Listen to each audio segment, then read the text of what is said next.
Cool. Oh my God! And I was telling them it was so funny. That was the greatest joke I've ever heard. Oh, hi, He's Pete. lying. How are you guys doing out there? You just Ralph doesn't know how to you're tell geeking jokes. out, huh? Ralph doesn't know how to tell jokes. That's a secret to no one. It's a tribute to the greatest joke you've ever heard. Exactly. See, he keeps telling me that he's working on a joke of construction, but he's always working on it. Sounds like the Jackson Hole road system. Oh man. Sounds like anything Sounds in the about right. southern country. For all you Florida people. Florida people. It's just the country in general. It's like we need You to wanna fix hear- that bridge. We'll get to wanna it hear- eventually. What Wanna about hit the lo- pothole? Nah. Want to hear the longest joke ever? Joe. Good night. That was our show for tonight. Thank you for being with us. Want to hear this? Want to hear the I could shortest do a joke bunch of ever? jokes for the Want to hear it rest of again? Want to hear it again? Want to hear it again? We're going back into those All properties. right. All right, guys. So we all know that earlier today we were talking Fate's End. You guys, if you haven't had a chance to go check it out, go do so. It is a pretty decent setting, especially to introduce kids and newbies to Dungeons and Dragons. And we all know we love Dungeons and Dragons. So please support, especially the cuteness that we see in here, because this stuff is just pure cute. I gotta admit, man, this artist is amazing. I have to look him up and see more of the stuff that he's done. I think the name was Silver Fox, right? Yeah, Silver Fox. Yeah, it looks good. Yeah, it looks fantastic. She really I gotta admit that the whole all of them they all started working well, and they really went in depth. It's not like that, some of these systems that we see come up and nobody's really planned it. They don't know what the hell the story they're doing. They don't know what's going. I'm not naming names.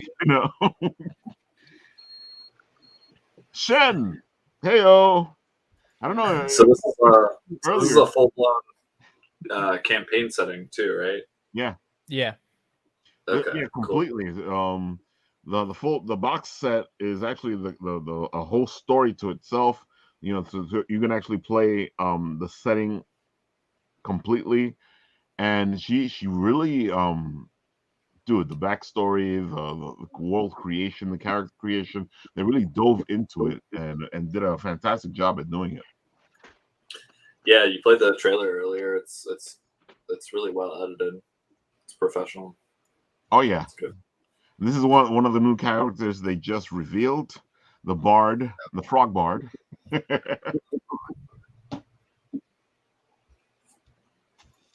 And they have a free adventure on the site for you to check out how it would be to play the game. So, if you guys want to check it out before you even get yourself into it, you go right there. I jumped right into it as soon as I saw the setting itself, because it just took my breath away. And the art on this thing alone, man. As a collector, I have to say, as a collector, there's times where you go, dude, I want this, and you haven't even checked everything out completely. I'm just happy that it's good at the same time that the art's good. Because we all, as Dungeons and Dragons players, we all have that setting. They go, the art on it was great, but yeah. Why don't we play that setting? The art in that was great.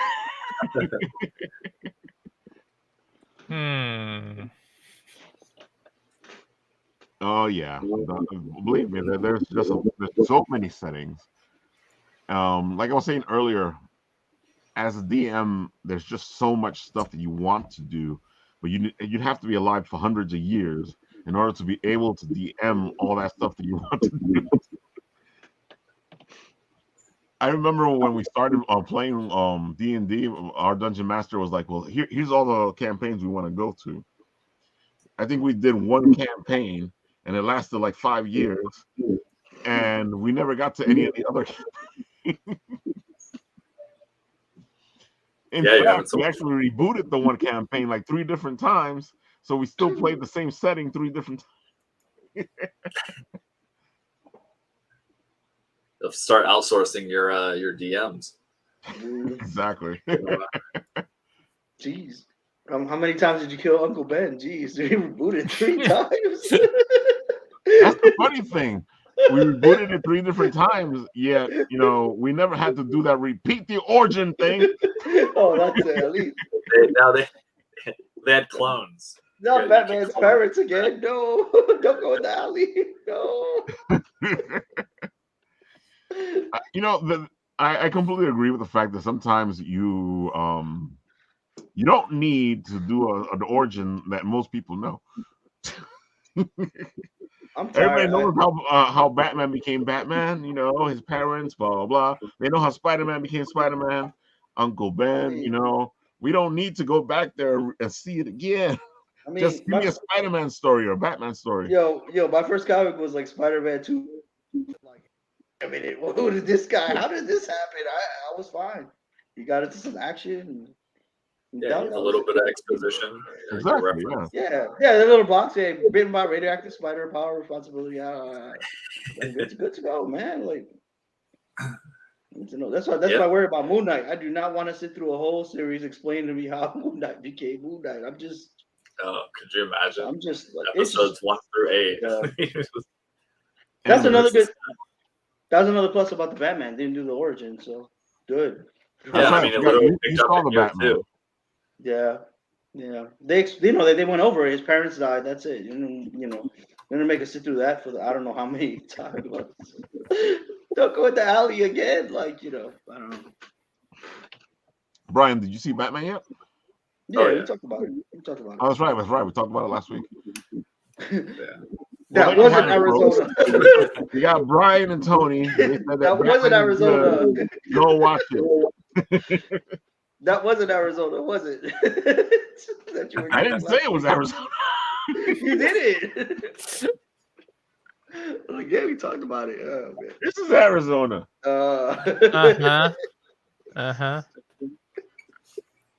Heard that one too many times. All I know bro. is that in a couple of minutes, an hour or so, I'm going to be like, top of the morning to ya.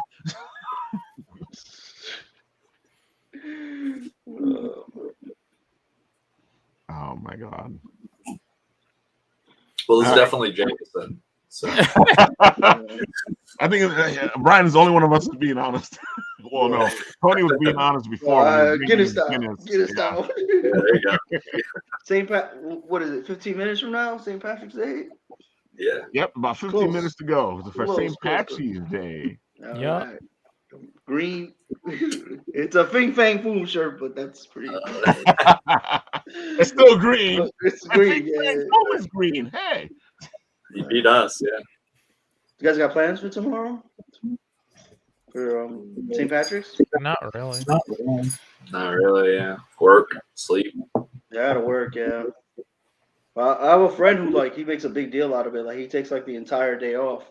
So it's like he may contact me, he may not. I'm like, yo, man, you're gonna be so wasted, man. He doesn't work Thursday, he doesn't work Friday. You're just gonna be completely wasted. I was like, well, if you manage to get to a full house, ring me up, pal. Oh my God. Man. 4-day weekend for St. Patrick's Day. Yeah. It's a good weekend. I mean, if he doesn't remember half of it, I guess he needs extra days or something.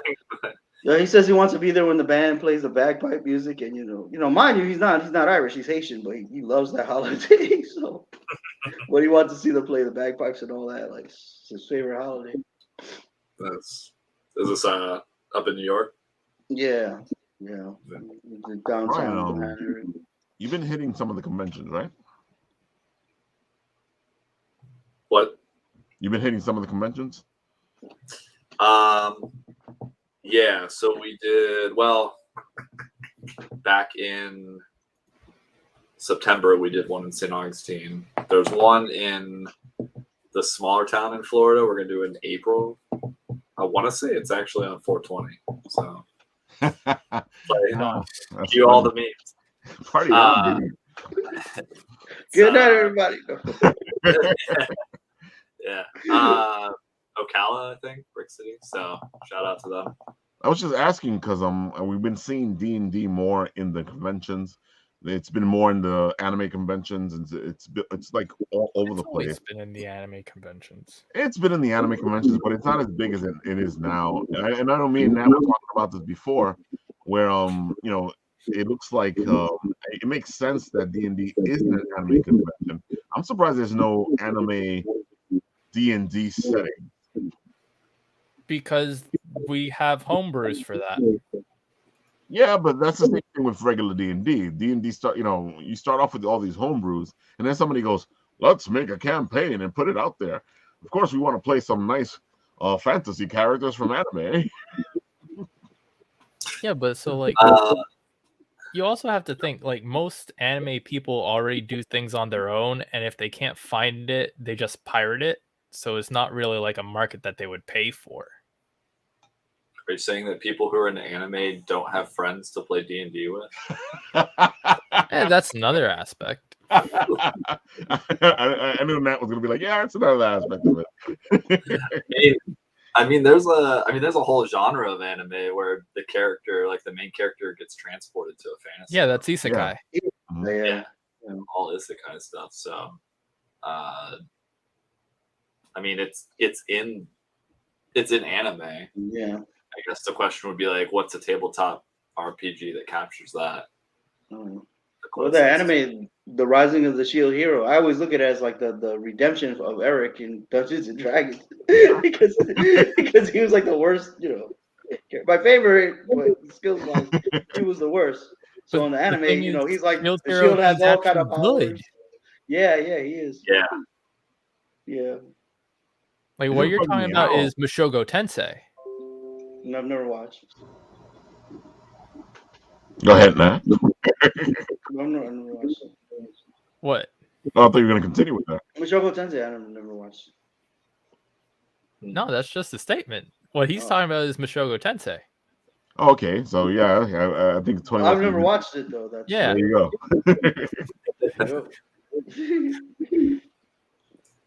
And then you've got ReZero. What's the one that's more of a comedy where the guy gets transported? Konosuba? Yeah, it's funny that you know exactly what I was saying. Yeah. There's a handful of them. Yeah, but a lot of them are based more on JRPGs rather than D&D in and of itself. But I know Ralph is going to say, "Oh, but that's entirely based on D&D." Well, JRPGs are based on. Yeah, but then totally. To counteract Ralph's point, D&D is entirely based off of the Babylonian game made back in the 16th century BC, where you got to bring your army back home from camp.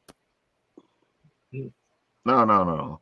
Yes, it is. That was the 100. I mean the 300. The whatever. So. And then there is the Egyptian version of D&D.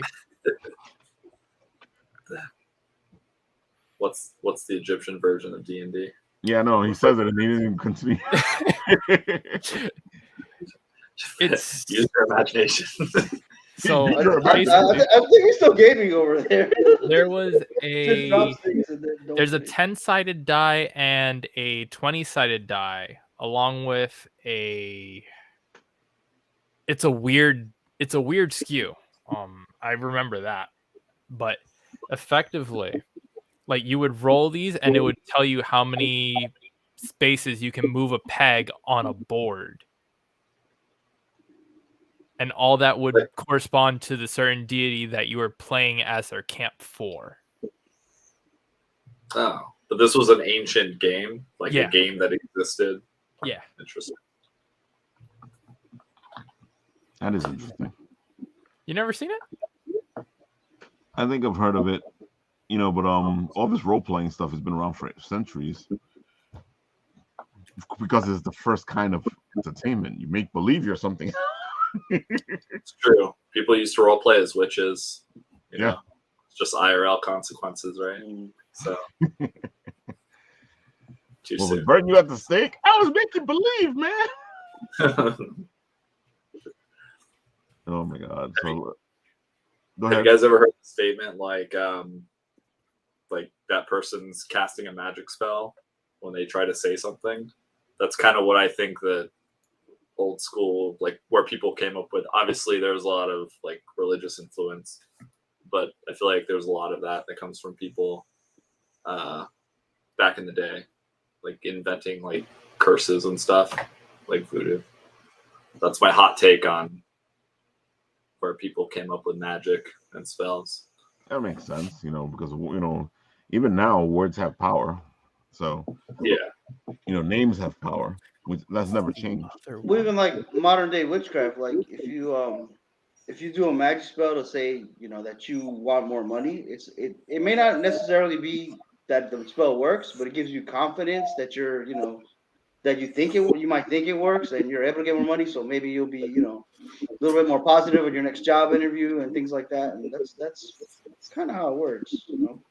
The power of thought, power of suggestion. Yep. Suggestion, persuasion. Yeah. All you need to have is a high charisma. Have you ever had? I don't know if you had it. I had a party member who tried to be the persuasive guy, but he played anti where he was. So he was supposed to be the persuasive guy, and he would talk about, being persuasive and say what he was saying, but he had like a low charisma. So it was actually the opposite. Nobody wanted to listen to him. It's just him trying to talk his way into things, but he sucked. And he played the character well, but it was like, yes, I'm the guy who talks to people and they do what I say. The anti-charisma character. Exactly. He acted like he had the charisma, but he never had the charisma. Then every once in a while he'd roll well, and we all be like, "Whoa!" Like the low charisma, low intelligence character. Exactly. Like a pretty good one to play. So, Ryan, tell us a little bit about your book over here and your company. So, everybody can know. Of course, we all know we're bringing him back last week because he was such a fun guest, and we had to have him on to come and geek out with the rest of us. So, Brian, let them know who you are. Yeah, I'm Brian. I have a indie publishing company based out of a small city called Jacksonville, Florida, and we have our flagship title. It's up on the screen right here, called Hardly Heroes. Funny enough, that's pretty much the original font, like title font, and black and white. Right when we launched our Indiegogo. So it's got like a very EverQuest vibe to it. Oh, it does. Like old school RPG, computer RPGs. And then so that's kind of one of the first iterations as we went from black and white to the color to the final logo that we ended up landing on.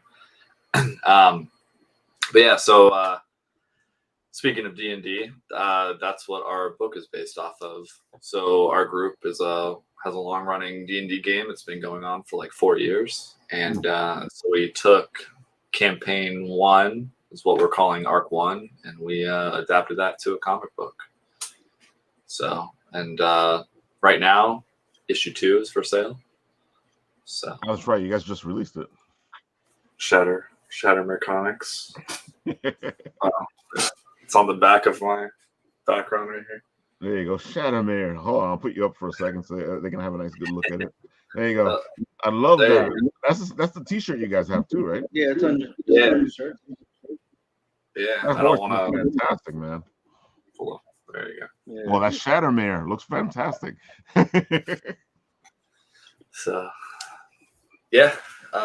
If you guys like fantasy genre, you're into comics or tabletop RPGs, check it out. It's so funny that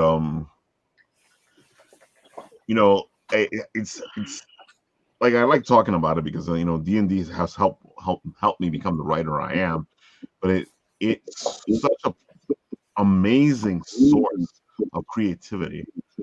We also have a couple of friends who have a video game, and their video game is based on their campaign setting that they did when they were younger.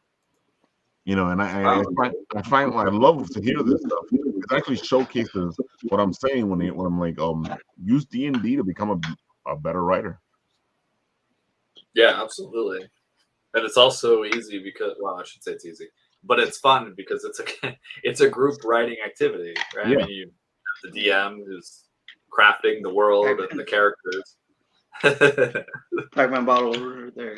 Oh, oh, you're going waka waka. Okay. Yep.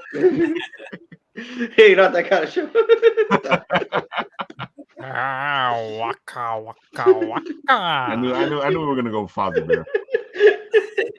But Brian, you're completely right. You know, one of the things we like to do here on the show is every once in a while we'll take a story, which is what you see back here, and we'll start having people throw stuff at us so that we can create a story together. And right now we have a world where you have pirate cat girls.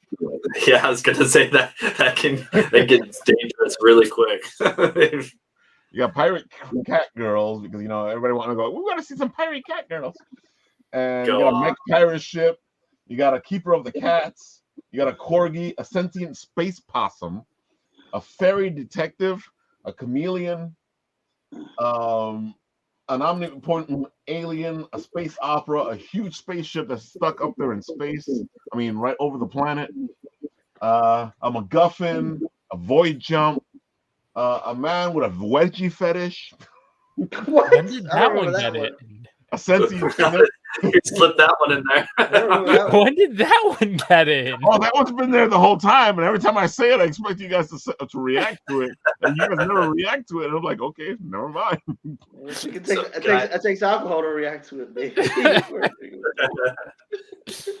So is the ship that's stuck above the planet, like it's not, it just like ran out of fuel, like it's not like broken down, it's At just this like point, I don't know.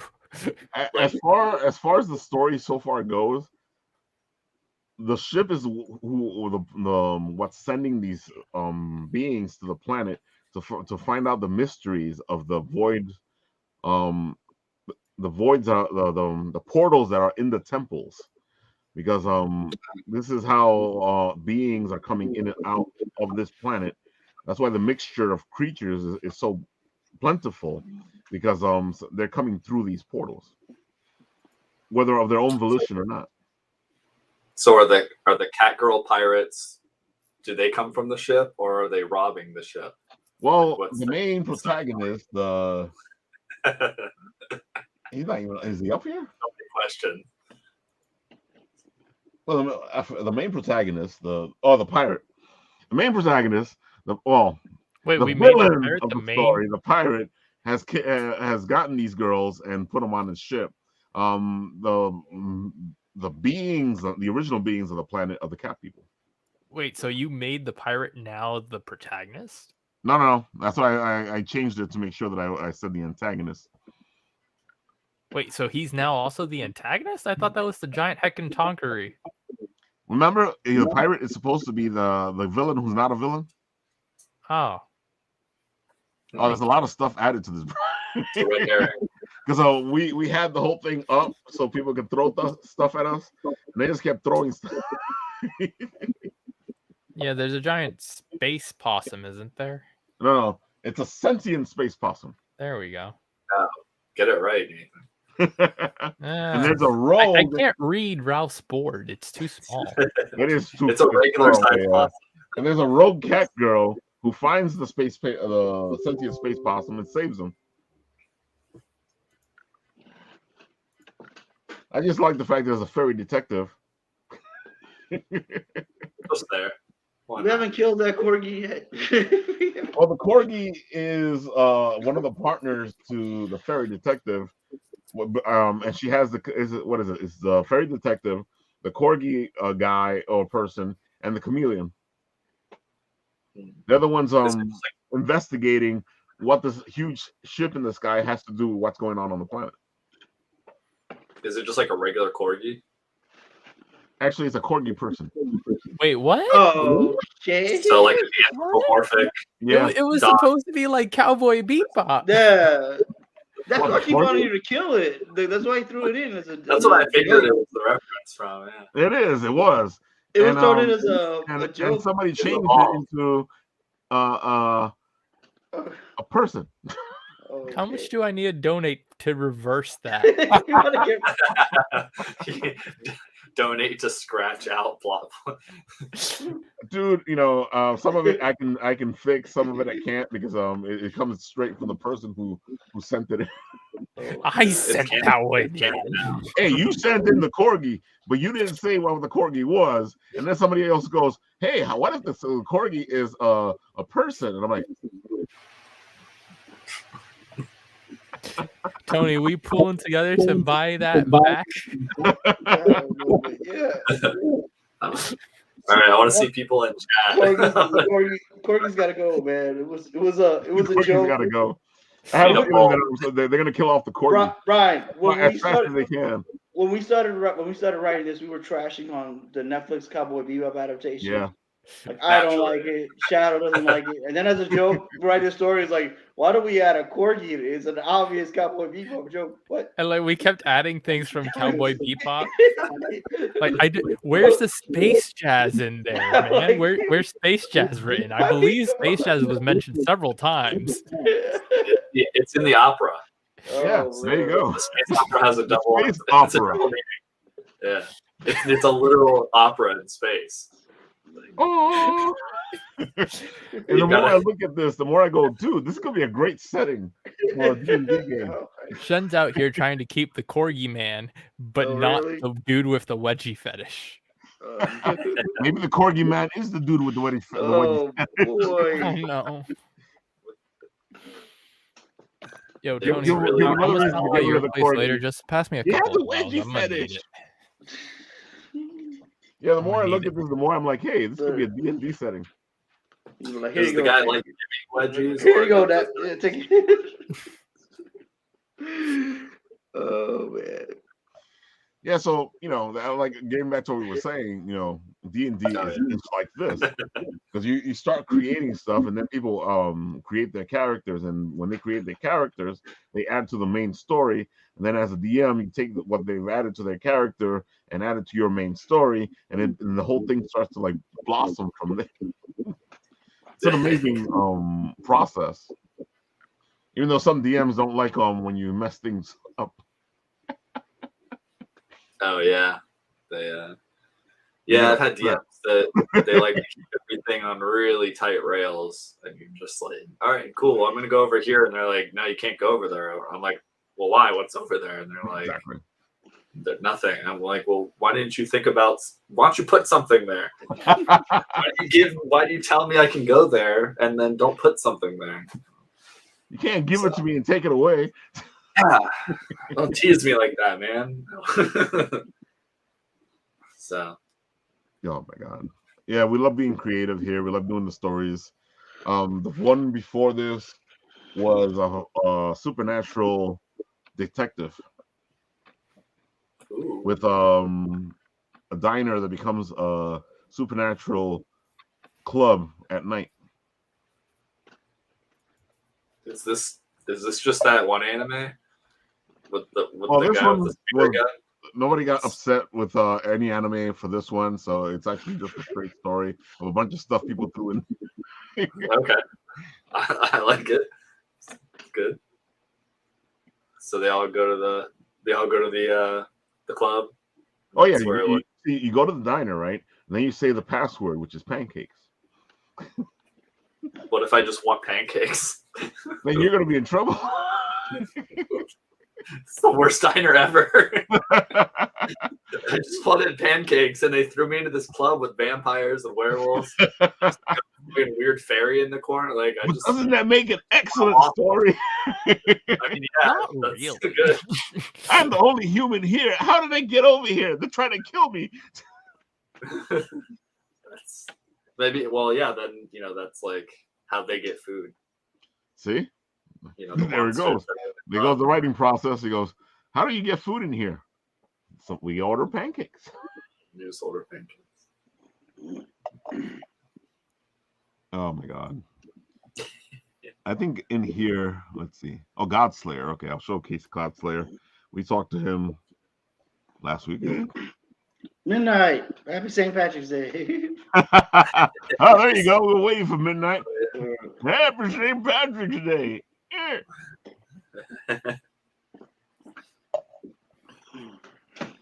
All right, let's showcase.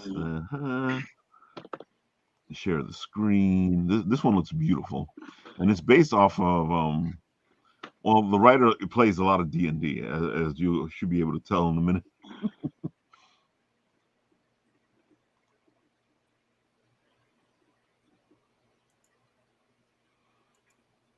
Yeah, it's doing pretty good. They're halfway there. Yeah. So Godslayer's here it has beautiful art, just amazing art. And our friend Nathan Johns, who wrote this, or Gage the Wolf, is an avid D&D player, and you can tell because you have a whole party of heroes here, and it just has this feeling of D&D in it. Besides being beautifully done. I like that effect on the magic blast. Yeah, that we were talking about that. That's just beautiful, right? Yeah, that's awesome. It kind of reminds me of a spell that I would use as a wizard. Whoosh. Whoosh. Slam. Always like the words that tell you what's going on. That's really cool. Yeah, man, that's a good way to do basically a full page splash. Yeah, wow. This is beautiful. Like it almost looks 3D. Yeah. Yeah. The lighting is really good. Yeah. This artist is just amazing.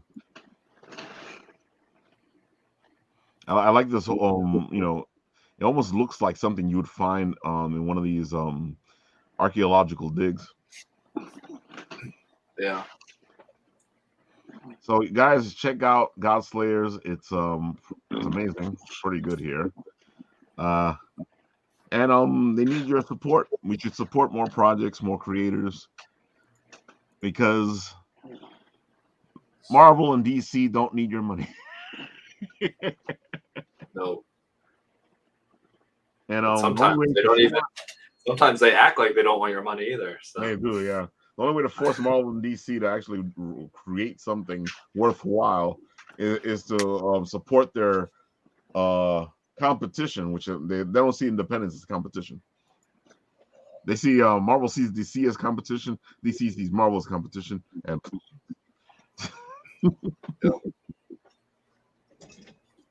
But I find that the more you support the independents, because you already seen changes in Marvel and DC, because they can see that people are buying the independent books out there.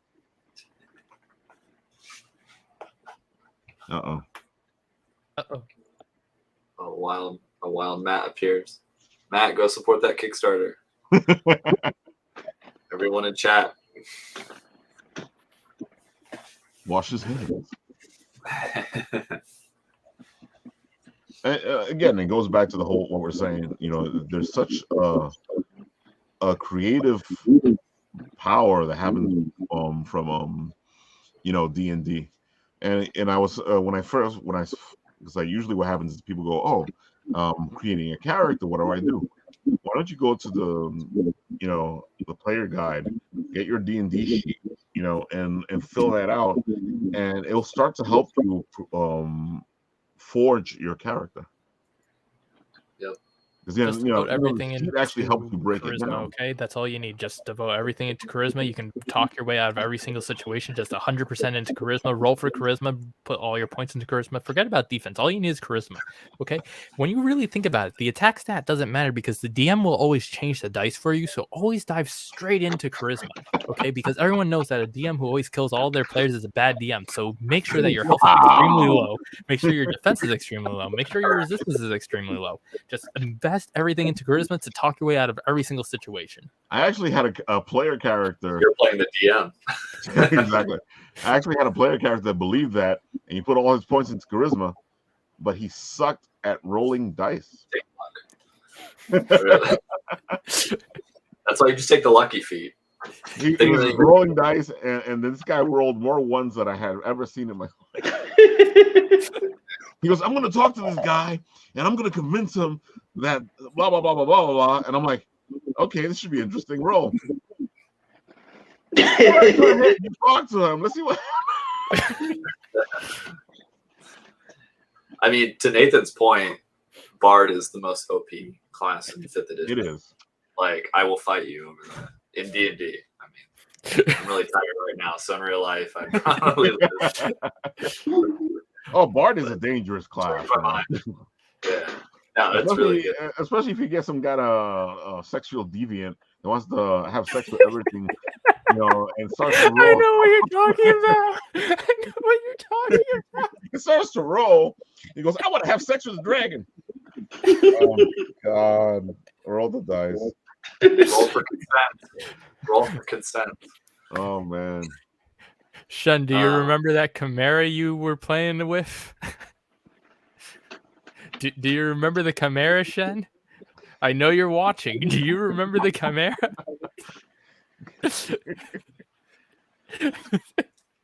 Brian, you've seen a lot of stuff probably. You've done a couple of games, right?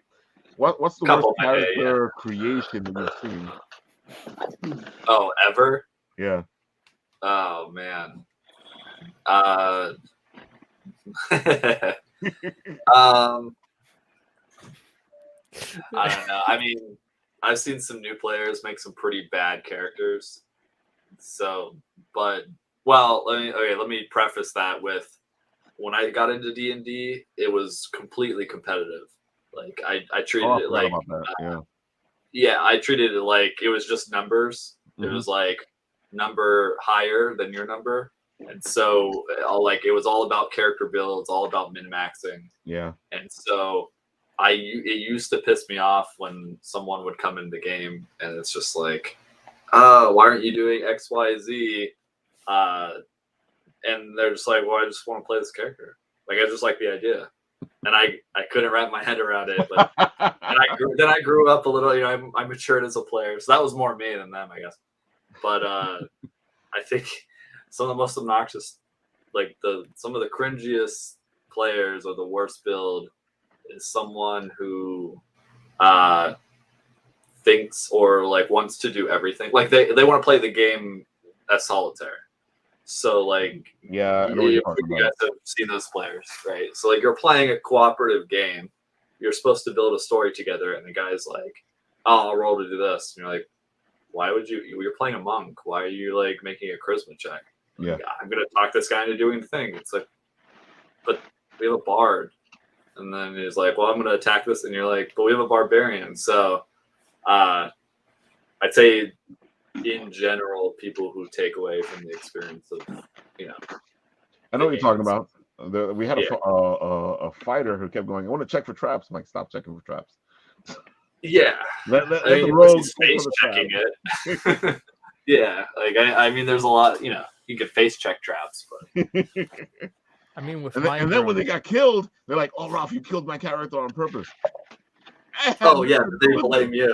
They're like, you're like, bro, what are you doing? I had nothing to do with that thing. With my most recent group, I played a paladin, and I had 0 strength. Like I kept getting the worst rolls for strength. Like we kept re-rolling my strength roll, and it kept staying low. And then the moment we tried doing a roll for something else, it went high, but my strength was low. So and then guys weren't point by. You just had to like roll and lock in stuff. Okay. No, we tried re-rolling the strength, but every time I rolled for strength, it would always stay low. Like I never got out of like 2 or 4 for my base strength. That's not good. That's really bad. I would have just told you take one of those other stats and put it over. Yeah. Or go Dex and Charisma. Yeah. That's what I ended up doing. I went full Dex and Charisma. I gotta admit, if you can play a good paladin that's not that strong, yeah. But then here's the flip side: our necromancer. had the highest defense and attack out of all of us. I can see it. So effectively, the Necromancer became our main DPS. Our monk became our bard, and I became the assistant. That's fun. Yeah, that sounds fun. Yeah, because like you guys had restrictions, you found creative ways to work around it. You guys like all shifted your roles over slightly. Yeah, pretty much. Yeah, I agree. Dex is greater than strength in 5th edition. Yeah. And I saw that recently. I was rolling something, and I was like, "Wait a minute, this is different." I have to think one of the worst characters and players I've come across. My friend will never watch this stream, so I'm gonna roast him. I won't say his name, but we have a guy in one of our groups. He's not exactly a new player anymore. He made this one character. He ended up dying, but he was playing like a barbarian bard, which in concept is cool because like Pathfinder and 3.5 they had like the Scald and stuff. So it was like that is in 5th edition. So he was like, "Oh yeah, I'll be like the guy on the war drum or playing bagpipes or whatever." But John Doe. His name may or may not be John.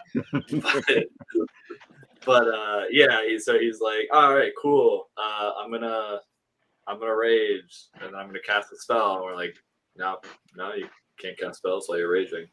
So, and then he would be like, "Oh, I'm gonna use bardic instrument." Nope, can't. You don't have the.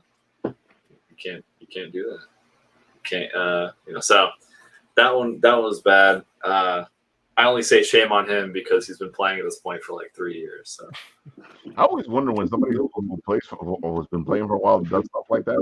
And I'm like, are you messing with us? Are you trying to mess up the game?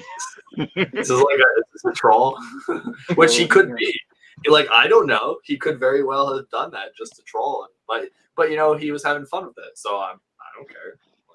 It's so funny. Like, I know we've all seen the D&D animated cartoon from the 80s. If you look at those characters, they aren't exactly what they're supposed to be either. There's like a flip in the characters. They're a little different than they would come out in D&D completely, which is good and bad at the same time. Yeah, it's cool to play around with some archetypes. Oh, definitely. I've always liked the mage who doesn't know what they're doing. Yeah, Presto sucked, man. That's a great thing. If you role play it well, no one's gonna be mad. Yeah. Because then it's just a character arc. It's like, oh well, he learned over the course of 3 or 4 levels how to cast spells, I guess. But yeah, the barbarian was a little kid. Like, I gotta admit, the kid was a good barbarian. Yo, I like that show, man. It's like Optimus Prime voicing the villain. It was Venger. It's just, I mean, oh my god, Venger. It's Optimus Prime. It always bugged me out because the people always be like, disappear. I'm like, I don't think you're a thief. You're like the rogue, you're the thief class, but you're not really a thief. I mean, when you're a wizard, you can be whatever you want, It's funny though. Have you guys... Oh, go ahead. No, I was gonna say it's funny though because I always felt like he wasn't really a wizard; he just had a hat of holding. Yeah, it's true. Have you guys seen the Critical Role show? They have a character. No. Yeah, it's on Amazon Prime. I've been meaning to look it up, but I haven't had a chance to see it yet. I know that a lot of people like that more than they do like watching them play the game. Yeah, I mean, I haven't seen a whole lot of their live playthroughs, but now I'm more interested to go see if they were true enough to that in the show in their playthrough. But there's this one character I thought was probably the most interesting. I mean, it's not a lot of spoilers, but he's clearly a warlock. Like, he has some kind of like weird patron powers. Right. But actually, Matt pointed this out to me that so like your patron, if you're a warlock, they're supposed to give you like some kind of secret, right? Like secret about the world. Typically, that's just in the form of, hey, how do you cast your spells? I don't know. Some guy I heard voices in my head. Now I can cast fireball. Right. But like in the show, the secrets that he got were some engineering like blueprint for guns. So the guy doesn't cast spells. He like doesn't really have like a superpower. He just has a revolver in like swords and shields. Which you're like, damn, that's effective. But they don't. They just hint at it. You know what I mean? So it's a cool character concept. And then of course, like he's a little edgy because he's got like a plague doctor mask when he's like about to, go off on somebody. He goes like a little overboard, It's like Ash in Army of Darkness. Like check out my boomstick. Like, whoa. Yeah. I always to them, that looks like magic. To them, that looks like magic. Yeah. Like, wow, look at that guy. Boom. I remember I've seen it before where they'll take technology and make it into magic because to whoever's looking at this, it's magic. Yeah. I've seen a couple of games do that thing where oh, look, they're magical, and then you see all this technology, you're like but I always like those concepts that are completely different than what they're supposed to be. The mage is not a mage, but he acts like a mage. The barbarian is not really a barbarian. Because those are the ones that you just have a lot of fun with. The thief who's not a thief is always the best one. In which way? Because the thief who's not a thief almost always gets you killed. Oh, he's looking at this from the DM standpoint. Never mind. I was gonna say like a thief with a moral compass or something. Like but those are still. I've seen those. The thief with a moral compass. The Robin Hood thieves. Robin Hood, yeah. Or like they'll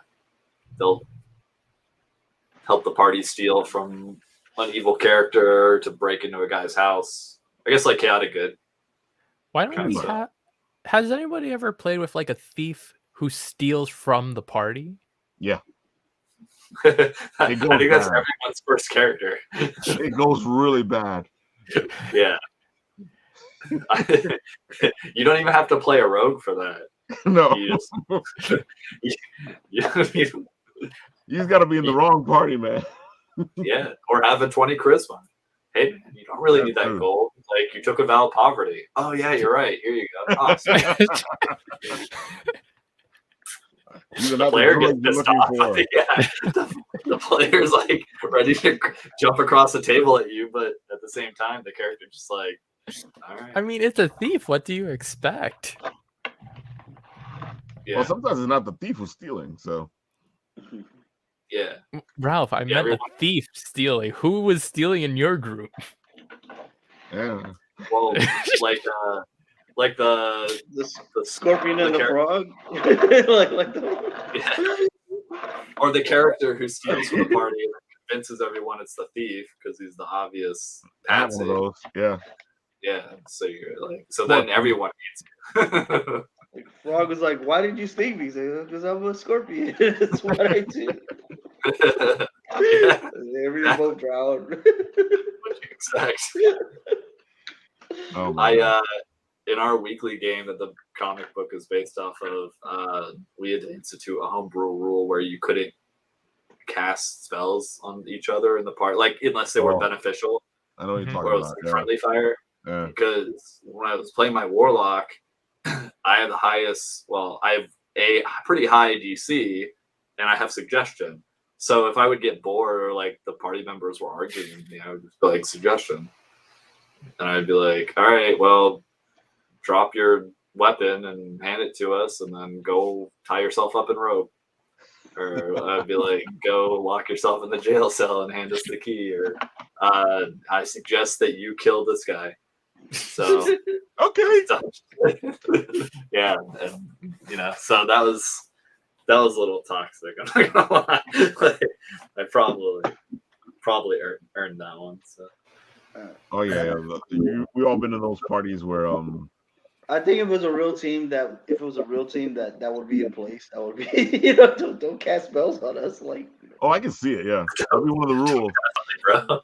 It's like the unwritten rules of being in the blood and the Crips. Don't shoot, don't shoot your own gang members. Like Yeah.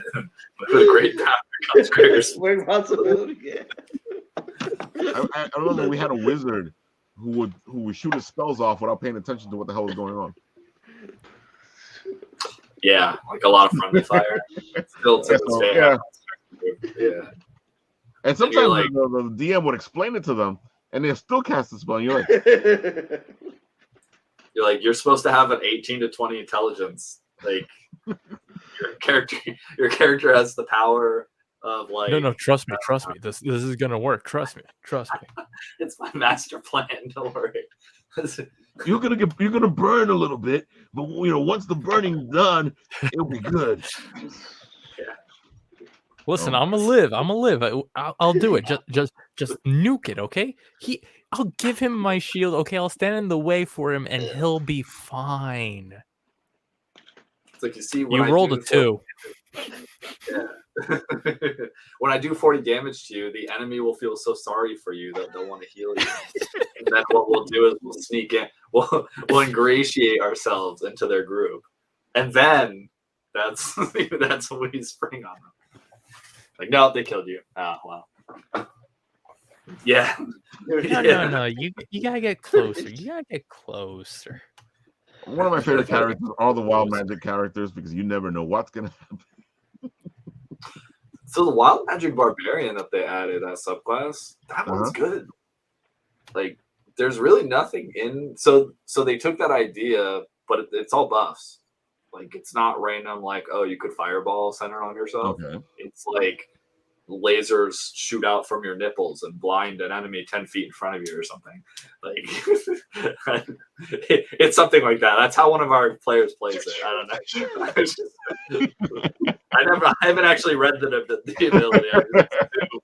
I assume he's 100% correct. So, but like one of them's like, and you can swap them out. Well, you roll for them, but like if you rage again or use an action or bonus action, you can switch them out. So like one of them's like you get to teleport, or it gives your weapon the returning property basically. So now you can just throw your weapon and you get back. So now you're a barbarian. Yeah, I know one of the things that the DMs suffer through sometimes is, because you lose your weapon so easily. And especially when it's an epic weapon and you lose it like that, you're like,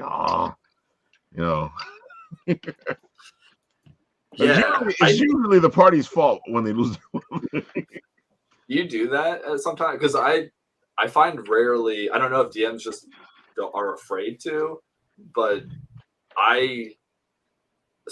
there's some stuff that I would do as a DM to mess with the party that I'm like, I don't want to say I pray that they don't do it, but if they ever figure out one day how easy it is to make a disarm check on us, like we are fucked. So, like if they figure out how easy it is to just get rid of my arcane focus and I can't cast spells, like what are you gonna do? What are you gonna do if I take it from you? So, well, you see, a bard doesn't need a weapon in order to make music. Oh, see, OP right there. See, all the bard needs to do is drop his pants and just start fiddling. I was waiting for it. Good night, everybody. I was waiting for it. I was like, he's gonna go somewhere with this. You've seen the video. You know it works. Yeah, I know. This guy. Oh man. What if you're tied up with rope? A good plate of beans the night before. I was wondering though, as a bard, couldn't you just sing your way out? Yeah, you just. If you go a cappella, Yeah, I know sometimes your instrument gives you pluses, but Listen, it's just I want it that way. Give That'd be a great me spell.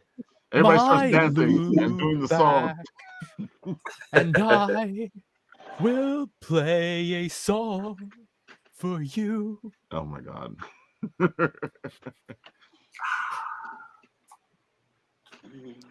It's easy. Bard's super overpowered. Yep. Completely. And if they try to cast silence on you, you just counterspell. There you go. Counterspell, man, counterspell.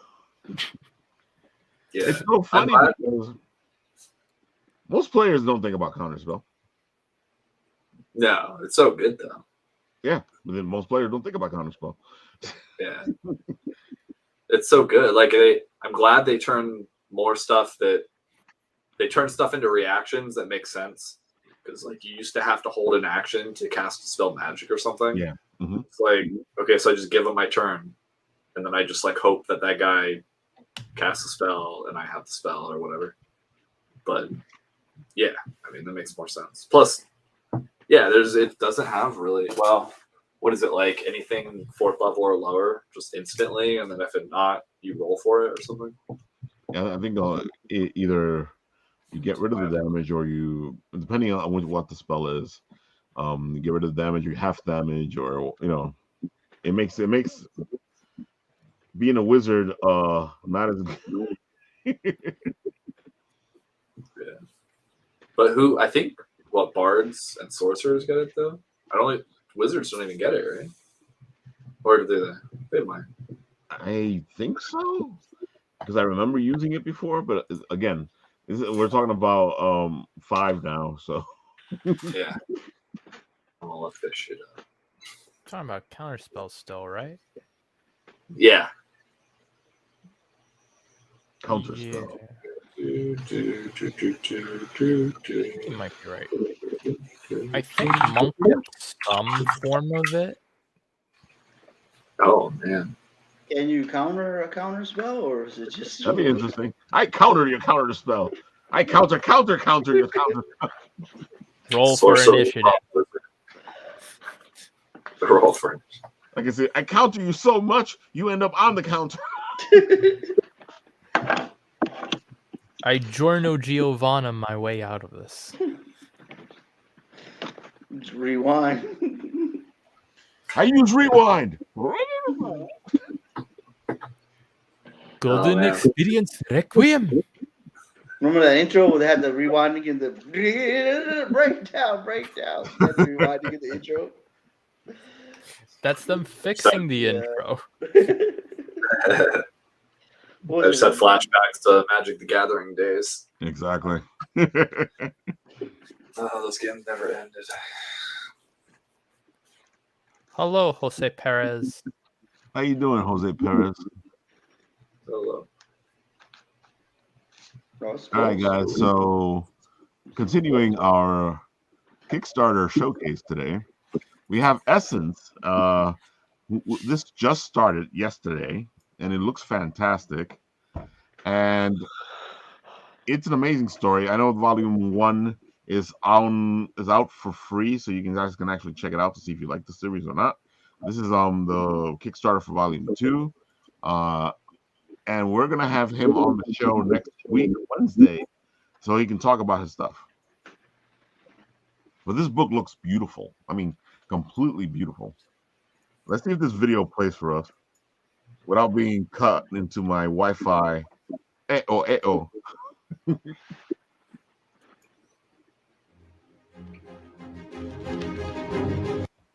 Of course.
Like I said, it looks beautiful. I actually got a chance to read it because I read the free issue, and it's an amazing story with a great journey. And I can't wait to see what issue 2 holds. So you guys check out Essence, which is on Kickstarter right now, and support. Get them up, get these books funded, and get creativity flowing. Yeah, they were close. Oh, they are close? Are they? Right. They're almost there. Yeah. And they opened like a day ago, right? So yeah, they started yesterday. Crazy. So that's crazy. Yeah, that's awesome. Yeah, they started yesterday. And it's I have to admit, the art looks amazing. The story is great. This is the kind of stuff you guys are asking for from Marvel and DC. So go support it at the Independence. That's where you're gonna get it. Yeah, because Marvel and DC, they're gonna keep playing or showing the same stuff over and over. Because that's how they make their money. Hey, look, let's do 3,000 versions of Spider-Man. Just give me a new version with Nail, okay? Just give me a new version of Nail. I like Nail. They only had 2 issues, but come on. The Nail DC? Is that what you mean? No, Nail from Davis? Marvel. The Asian chick group that was trained under Daredevil to take out Hand. Oh, I don't know. Wait, they called them the Nail? Yeah. Because DC had a comic called The Nail. I think it was like a world without Superman. So it was as if I think it was Superman didn't land in Metropolis, didn't land in Smallville. He landed somewhere else, and the government got a hold of him. And so yeah, that's what I think it was. I know Alan Davis did it, and it was 2 books. The Nail. I've seen a lot of those Superman stories. Let's see. I've seen one where he lands in Russia. Yeah, I've seen one where Thomas and Martha Wayne find him. I see. Yeah. Yeah, Elseworlds is a lot of those. But don't read that. Read Independence. Don't read that. Read Tower of Babel. Yeah. Tower of Babel is a good story. That's actually one of the best stories. That's only because Batman made plans for everybody. Oh yeah. Showcase how badass Batman. Yeah, he's too good. He's too but good for Batman. That also the same one where what's his name from I'm forgetting. It's that assassin group. Suicide Squad? No. The League of Assassins. Okay. The head of it. Oh, Ra's al Ghul. Yeah, where he managed to get a hold of the files, and then he started killing off each one of the supervillains. Yeah. Same story. Yeah. Okay, I just wanted to make sure I was remembering it right. Well, they're Batman's files, so yeah. And that's what the big betrayal was that a Batman had figured out how to take out all these heroes, and he had actual files that did it, and somebody got their hands on it and did it to them, which was actually Batman doing it to them, but they did it to them using Batman files. Still a good story. Made perfect sense. Why wouldn't Batman have that? I don't trust these people. Yeah, trust these meta-humans. Like, I don't know. They could get brainwashed. Like, I'm gonna hang on to some kryptonite just in case. Superman gets brainwashed. No. Yeah, because and they always goes, what Batman? They always ask Batman the same questions. So what happens if you go rogue? You guys will take care of it. Like, it's such a simple answer. Yeah. He has, but actually, doesn't he have a file on himself in there too? He always says the same thing. He always says that the heroes would be able to take care of him. No. I mean, yeah, still right. Just a guy. No. But then that becomes like the argument everybody uses, like, "Oh, Batman's the strongest superhero. He can take down all the rest of the superheroes. He just finds their weakness and." Well, those guys are idiots. Like, all those my character can beat up your character. They're all idiots. Oh, they're idiots. Yeah. But can he beat Goku though? There Can you he go. beat That's what I Goku? was waiting for. I was waiting for can he beat Goku? Yeah, No. dude. Now it's not Goku anymore. Now it's One Punch Man. Nobody can beat One Punch Man. You can't argue. You can't. I don't know. And I'm like, dude, man, One Dude, Punch like, Man is a I joke. mean, anybody could. I mean, a writer. Well, you guys know from D&D, man. Damn. Matt's Anybody can defeat anybody under the right circumstances, man. It's just how it is. There you go. Try bullets. It worked out as It's vicious. It's too soon. It's too soon. Damn. Wait, Batman had parents? What, it was like 1930? It's too soon. Batman had parents? What? He did have parents. Yeah.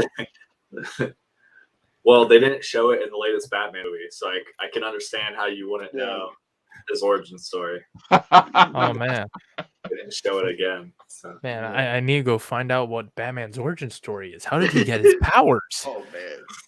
How am I supposed to know? Well, it's important to the story. No, not really. Like the first 5 minutes of Gotham. I mean, I think that was the last time it happened. Oh man. What's Gotham? Is that another superhero? Yes. Hey, folks, this is what happens when the Writ people go on and start talking whatever comes into their mind. I mean, Gotham is kind of like a character at this point. It's like, some people think like Arkham Asylum is pretty much a character. It is kind of. Shed, wow. Good Punisher movie. What about? Well, I'll settle for the season 1 Punisher of Netflix. Yeah, that was good. That was good. He did a good job. He did a good job. I gotta admit, it was a good it was a good Punisher. They actually did a good job in the series itself. I didn't like how they did Jigsaw too much. It was like the same old Hollywood stuff. It was like, oh, we can't have this guy all scarred up. So he has like 2 scars. Oh, I'm ugly. Okay, all right. Yeah, they put like a pretty Hollywood actor. I mean, oh boy. Show his face.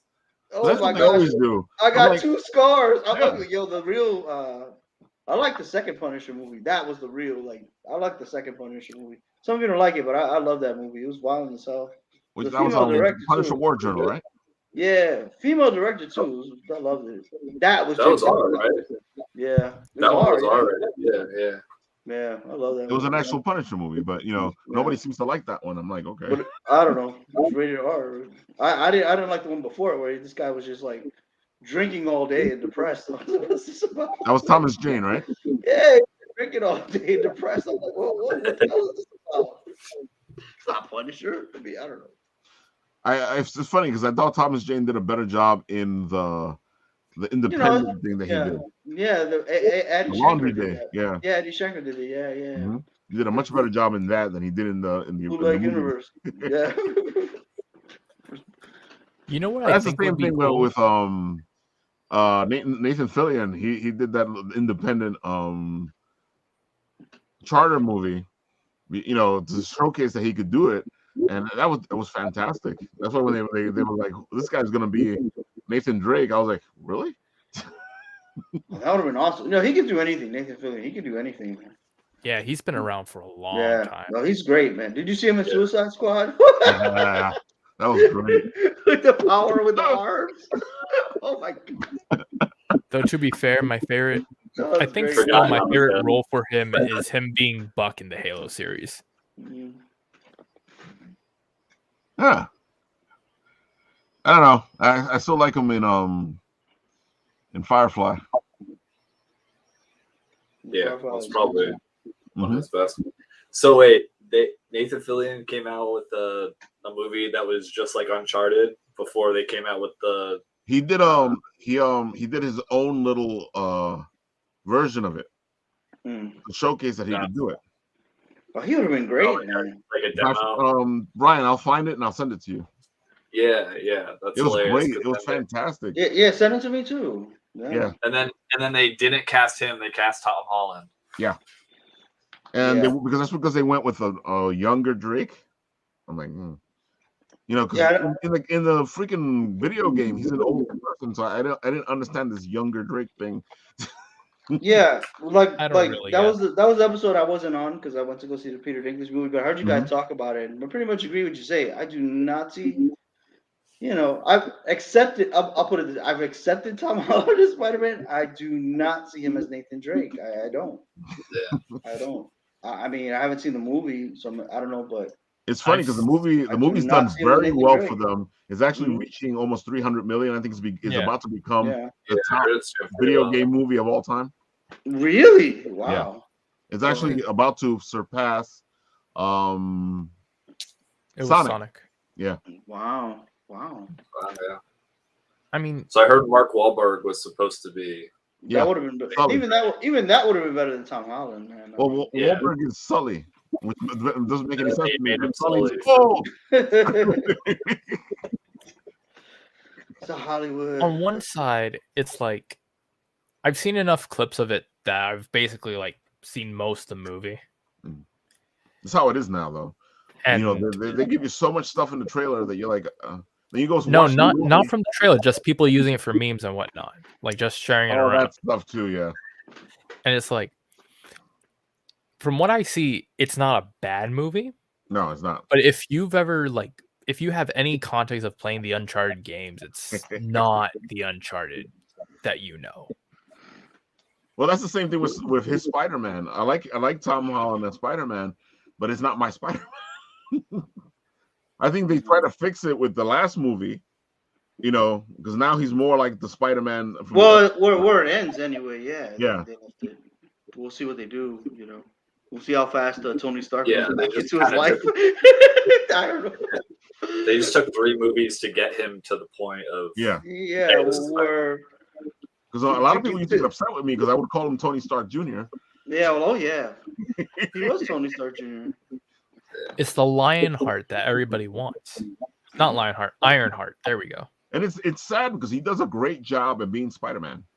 I like Tom Holland as Spider-Man. He does a great job at being Spider-Man. He has that Spider-Man energy, that feel, the quick wit. You know, it's just that. Yeah. Would you feel better if he was studying under Dr. Richards or Dr. Connors? No, because the Spider-Man I know is his own man. He created himself. He created his own suit. He created his own suit, his own web shooters, and Would you feel better if Reed Richards was there guiding him? No, letting him join the Fantastic Four first. No, is that what you want, Ralph? When he's trying to join the Fantastic Four, and he's like, "No, I don't feel like joining you guys. I'm my own person." Yeah. What he? But I mean, that was a friendship. Spider-Man became good friends with Human Torch. That was the friendship that developed over time. That's what I want. Not, you know. I mean, I don't know. And then the other problem was like all of his villains were, you know, they were really because of Iron Man. Iron Man kind of created all his villains, like, you know. So which Mysterio, is why that's because of Mysterio. Tony Stark fired him, and then, you know, and Vulture was like, "Oh, you know, Iron Man took my job." It was like, "Can you have your own villains?" It was like, "Oh, just Stark." I mean, I think a part of that is because like they didn't think of using Oscorp when they first started the whole MCU. Yeah. But on the other side, it's I don't think they even thought they would have had a chance for Spider-Man. Yeah. Well, they've always even the old movies, they've always kind of overthought the villains a little bit. Like, you know, could they? Dr. Octopus, you know, Dr. Octopus just wanted to rob a bank. That's it. But they have this. That's it. Just wanted to rob a bank. Got some arms. Wanted to rob a bank. But this is I was your teacher or whatever. This and that. Oh, Parker. You know, they've always overthought the villains. You know. Yeah. Sandman. You know, Sandman just wanted to, you know, also rob a bank.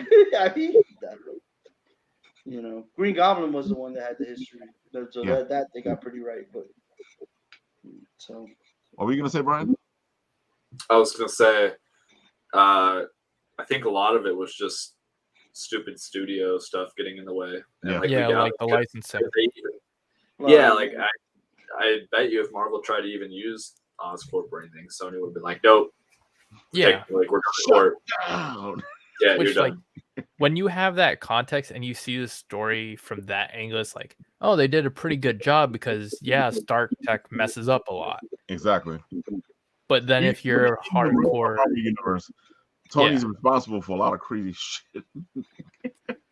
so like everything that should have come from Oscorp, it makes sense for it to come from Stark. Yeah, it does. No.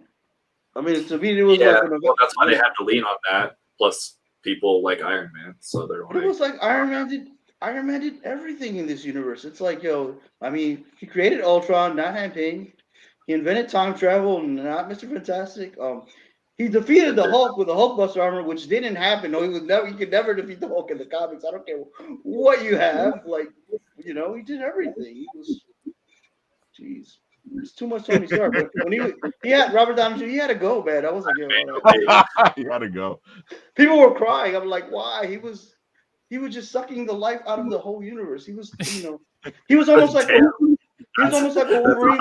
Would you have preferred if we got Supreme Iron Man? Superior Iron Man. Is that what you want? Do you want Superior Iron Man? Well, that's what Iron Man. I would like other characters. It was, to me, it was the same thing as the X-Men movies. Wolverine did everything. It was all about Wolverine. Dark Phoenix, nope. This movie's about me. It was too much. It was too much. They put too much. Yeah, they do have a problem with. Well, we have this one actor. Jeez, so that's we're gonna bend the whole universe around this one actor. Yeah. I don't know how you do that. See, are you saying the genius playboy billionaire with no powers was too powerful? Look, man, we're not talking about Batman. The power was in him all along. I don't know, something about Batman. If you were to create a universe where Batman did everything, I'll be fine with it. Something about Batman. Batman is different. See, double Batman standard. Is different, of course. This is the problem with men. Okay, they have. When you go into popularity of superheroes, it's like Spiderman, Batman. Those are two up here. Like, you can't argue. Iron Man is all the way down here. Why are you having this guy? Dude, when Iron Man became like the main guy in the MCU, I was like, wait, the Iron Man I know is an asshole. Exactly. Yeah, but you forget in the comics they have Reed Richards that people liked. Yeah, you're right. Reed is actually the heart or the brain of the Marvel universe in the comic. I mean, the whole Marvel universe flowed out of the Fantastic Four comic. I mean, yeah, exactly. Everything flowed out of it, and Steve Banner, which again they couldn't use the Hulk, like barely. Well, Hulk was that was a movie thing too. Like I think that they could use the Hulk, but to give them their own movie or something like that, they would have to pay Universal. Yeah, because they had their rights, so they had that last Thor movie. It was really. It was kind of on Planet Hulk, but it was Planet Hulk through a Thor movie instead of. But they're doing one of the movies coming is Planet Hulk. What? Yeah, that's the one after She-Hulk, right? They're gonna do the She-Hulk, and then there's a Planet Hulk after. Is it Planet Hulk or World War Hulk? Sorry, World War Hulk. Yeah. Okay. Because they already did Planet Hulk, so yeah. Yeah, I forgot it's World War Hulk. World War Hulk, yeah. I can't even say that. World War Hulk. Ooh, yeah. That's the story where Hulk beats up Hulkbuster Iron Man. Well, too late for that. Too late for that. I don't know, because Ironheart's now a movie too. Well, I guess. Well, she's gonna be in the Black Panther movie. Oh, so they're changing it already?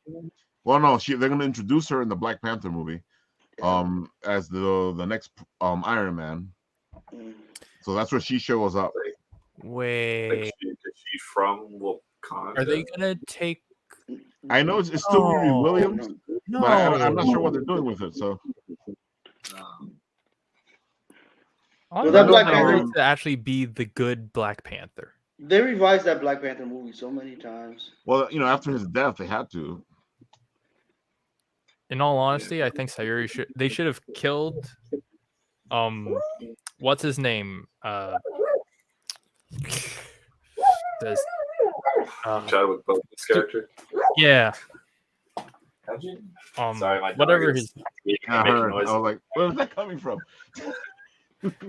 like whatever Like, how did you Black get Panther here? was there, and then they should have made Sayuri Black Panther, because in all honesty, she was the better character in the entire movie. Well, she's an anti-vaxxer and a nut, so they're not going to. It's Not anymore, no. But She like, can I mean, cancel. even no, in like real in life, the original Black in Panther real movie life, that came out, in real life, she's she an should have anti-vaxxer. They don't want to, when T'Challa died, it should have been Sayuri. They shouldn't have revived T'Challa. Well, in the comics, he dies, but that doesn't happen until like later on, and I feel like they're trying to make that storyline come true. But Well, now they have they keep forgetting that doesn't happen till like later on in the story, where his sister actually takes over. Yeah, but she was in the movie. She was already basically in total control. Like, there's no way you could ignore that. She was in total control. Well, Just this is what kill him happened. off in that movie and then make her like In real life. This is what happened. In real life, the actress is an anti-vaxxer. And she's a nut. yeah, but that's now. I'm talking about when they made the first movie. Well, because that was my opinion with the first movie. Oh, so the first movie should just with her as Black Panther. Yes, when they kill T'Challa, make Sayuri take over for like revenge or something, but then make her like evolve from that, become a better person. Because she already had the brains that she was running the government, she might as well have taken the position of power. She was running the government. She basically was running the government. He's right. I can't even argue with him. Yeah. Like, that's my whole problem. They build up T'Challa. T'Challa So, shit. Oh, He had man. no value. They shouldn't have. I think it's a mistake to recast them. I mean, I don't know. And I get why they did it because people are so sensitive about the. So they actually recast them because they were saying no for a long time. They're not gonna know, but they're just gonna get a new Black Panther. I have a question for you guys. So in the comics, Black Panther, like, he's a guy with a suit on, like, right? Like, yeah, he's in the basically movies. Oh, really? Because in the movie, he was like totally invincible. Well, it's all about the suit. Yeah, he does have abilities and he does have powers. Everything in the movie. Like, he has like enhanced strength and some speed and stuff. But in the comics, he's just like wearing a leather suit, though, right? He's same technology, right? Same thing. The movies was accurate. It was accurate. Yeah. The suit has technology in it because the Wakanda is high, even in the comics, very highly advanced.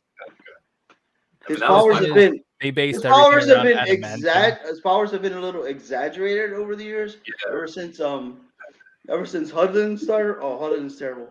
When Hudlin took over the character, it was like, oh, okay. Like Black Panther could defeat Captain America. He could defeat Fantastic Four. He could defeat Mephisto. And it was like, and then everybody complains like, come on, Black Panther can do this.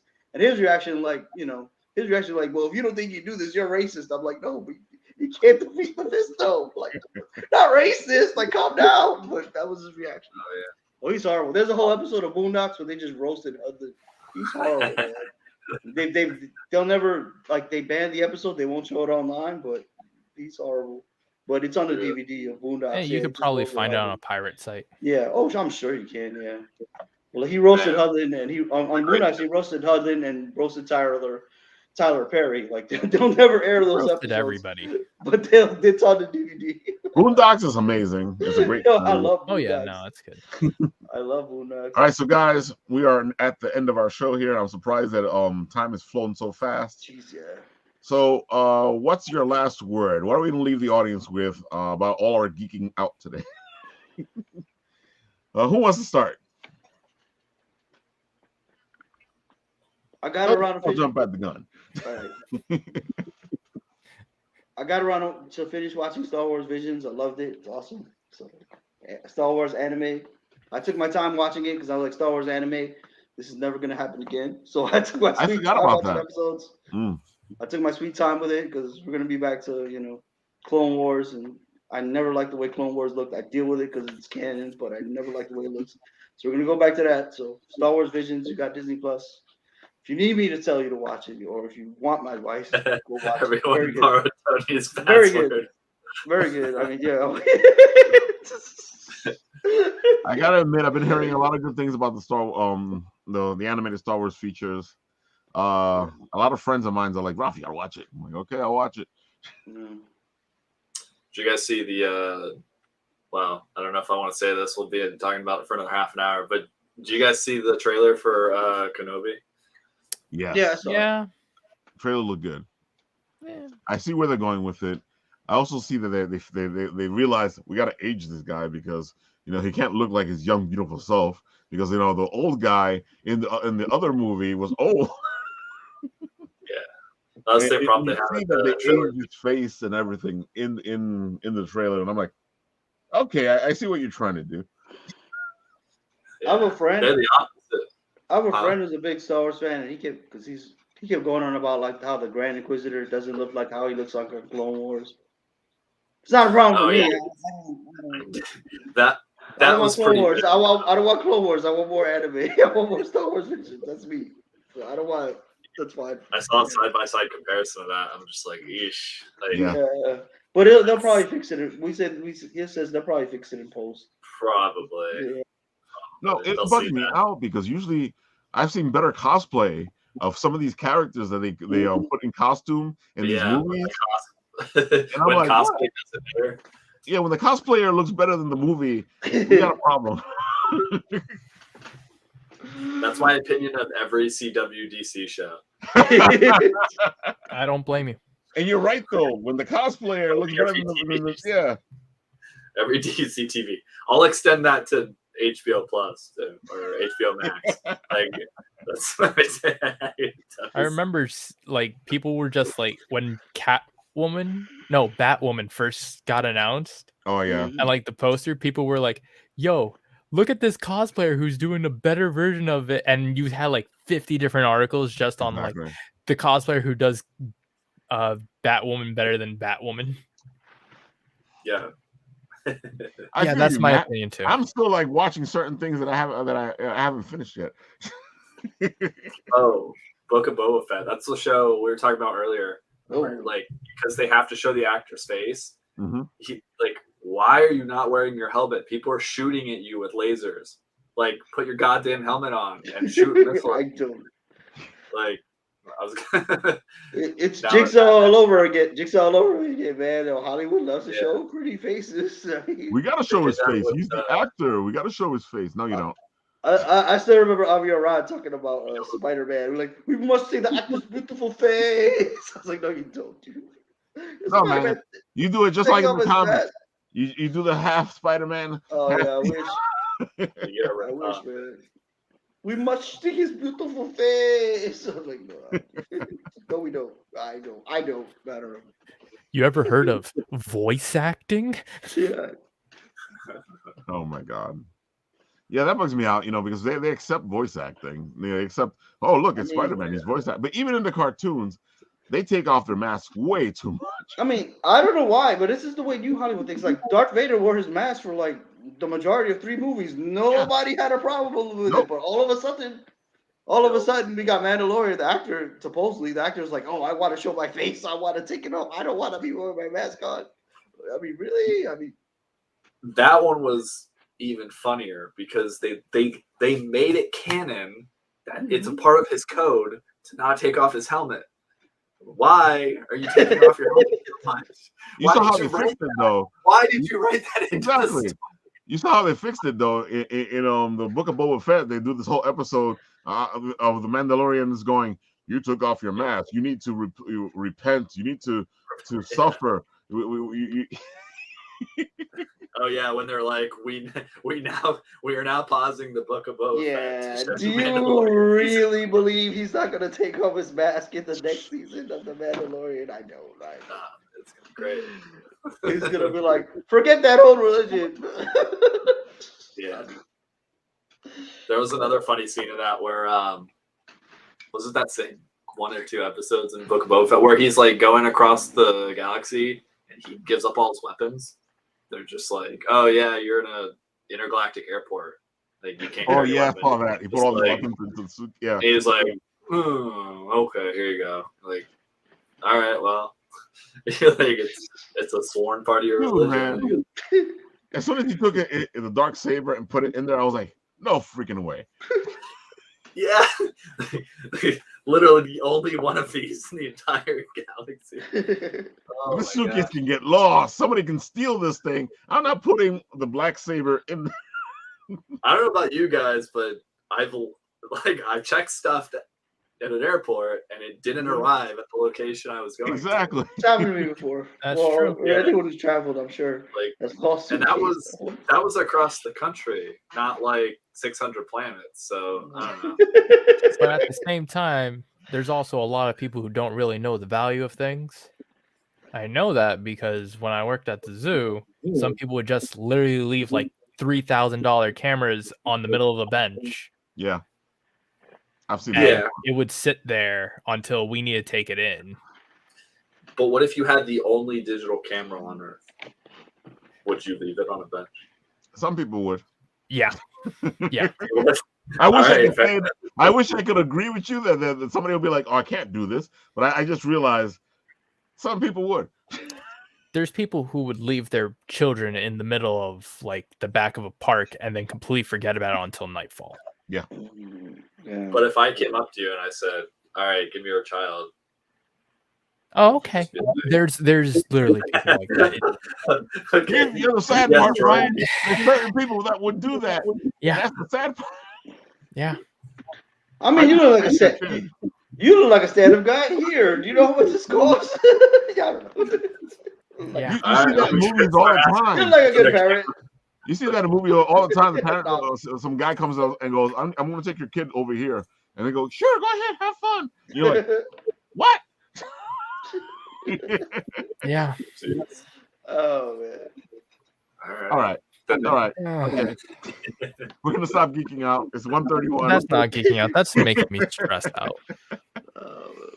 You guys, it's been fun. It's been a blast. It's the Written Writ with Brian, Tony, and not the internet. We're missing Shadow.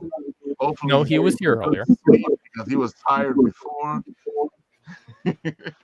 And with that, I'll do what I always do. I'll press this button over here. Wait. Don't forget to tune in on Monday, 7:30 for the Big Apple Bites and another show of the late night with Writtenwritralf next week, Wednesday at 11:30. Well, we'll be talking to the creator of Essence, that great comic book you saw there at the end. So tune in. Now I'll do what I always do, and I'll press the button here on the side.